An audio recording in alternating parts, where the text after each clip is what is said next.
the freedom, all the information, and they are going to go for that Gwen, which has been a bit of a menace when it's been left open and available. Yeah, and also pairing it up with the Xin Zhao. Like, I think the double circles, Also, they're not willing to, like, over-push things, over-force when unnecessary, and they're just naturally throwing lanes. Oh, Scout forced the flash in the mid lane. Almost got CC'd to death there. Wait, we got a continued fight, though. JJ goes in with the Crescent Guard, blocking a lot of damage. Mako with the Flay, but on the other side, the fight's still continuing in the Rip Pit. Now we have the first blood to Scout. Is he going to die to Puff's rockets? No, he won't, but the Needlework gets Puff. This insane carry of a player in Viper to get all of that gold, to be 40 CS up, to get 4,000 gold over Puff. Yeah, I mean, it's just insane. Xiaoxiang in some trouble here, though, has the trio on top of him. Make it 4 for TT, 5 for TT up top lane, and they get their first kill of the game. Feels like, you know, with 50 minutes of the game, there's a 4K gold lead. It already feels like TT are really going to struggle to find any headway. And TT coming out mid. Viper getting in some trouble, but Nuke can't commit to the rest of the fight. Mako very, very low. There's the Sleepy Trouble Bubble into the middle of it. Xiaoxiang going in, gets 1 kill as well. There's the Moonlight Visual onto the backline too. It's a double kill for Xiaoxiang, and they're making him look great. There's Scout as well, picking up his own.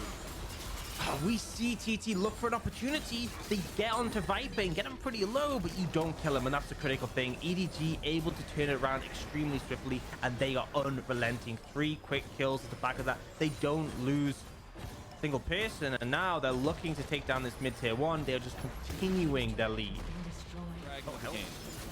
You know, I'm going to say it. TT are going to be the 2022 world champions. They've got a lot of work to do. Right, like they are just fishing for kills because they know they can play with this confidence. Scout's just trying to land these paddles. He knows that this is it. This is the play TT want to have. As New goes over the wall with the hook shot, the box comes out, the combo's there with the Galio, heroic entrance. But do they have the damage to really do this? The health bars for EDG are dropping here, and this is where Puff is shining. Look at Puff on the back line. He's getting excited, but the front line is now gone for TT, and Puff dies. It was a good attempt. It was a good attempt from TT, and they managed to take down Viper. They even get Xiaoxiang as well, but it's just not enough. And you know what this is? This is a perfect example of a fight that they would have won if there wasn't an AK gold deficit, right? They managed to get the engage. That's how effective it is. There really wasn't anything you could do in that situation for Viper. He can't flash out of the Hextech Ultimatum. He's trapped in there, but again, even though get the kill, it just took a bit too long for everyone to go down.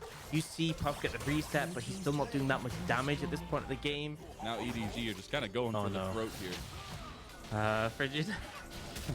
He's least in. Let's see his smoothest moves. Viper's like, nah, you're not getting out of this one. He's going. He's dying. 1 step closer to the Infernal Soul. TT want to make a play on it. And have found JJ, but he has the Crescent Guard to block a lot of the damage. The Hextech Ultimatum comes in. EDG try to save his life, but cannot do so.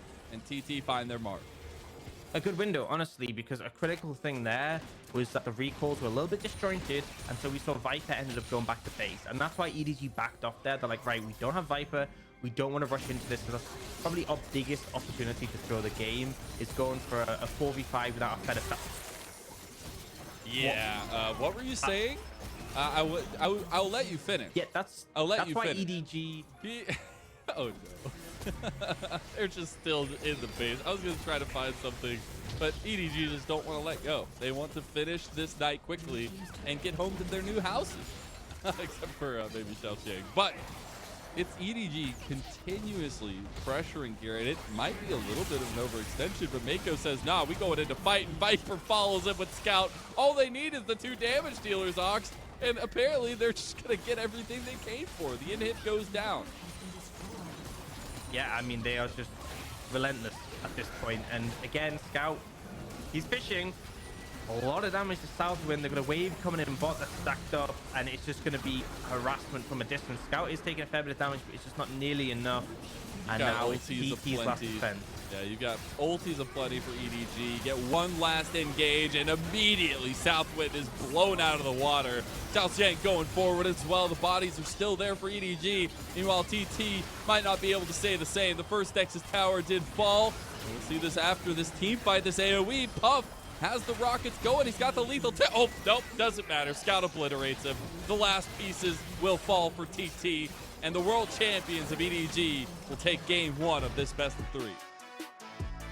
Yeah, I think this is kind of the EDG we expected. Another composition, at least if they lock in the victor, which they do. Feels like EDG are just going to be sitting back in their rocking chair waiting for TT to stumble or for something to happen, and they will pounce.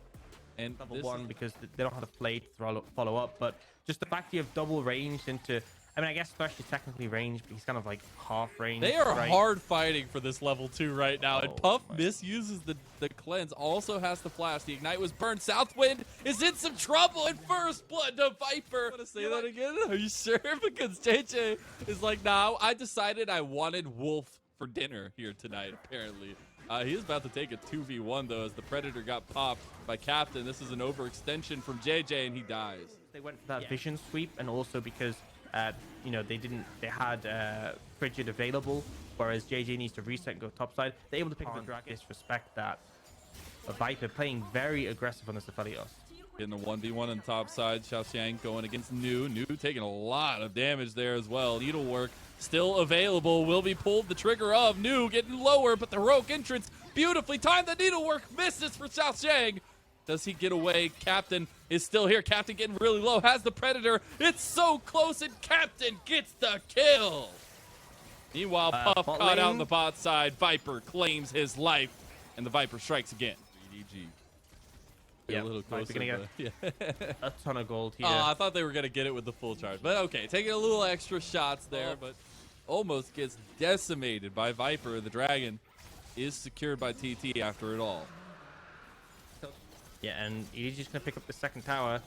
Not as many plates this game for Viper. Not as much gold. Jungle. Southwind just went for a reset. You're just giving up the mid tower for nothing, right? You just defended it. Why leave it? What was the point? Xiaoxiang. Unleashed TP is there, and there's the trigger pull after the tower is already taken. Bridget all by himself in the pit. It's just dragged out and killed. Xiaoxiang on the flank here as well. This is not the predicament that TT wanted to find themselves in, and Viper claims his own kill. Backline, Xiaoxiang gets the 2v1. Puff trying to get the excited resets, but he's got Scout bearing down on him. And yes, TT find a couple kills. They find a little bit of something, but will it be enough? I don't think so. Puff slowly but surely taken down by Scout and Mako, and Scout gets the laser beam of death. I mean, it's just find a good fight. They're just too far behind.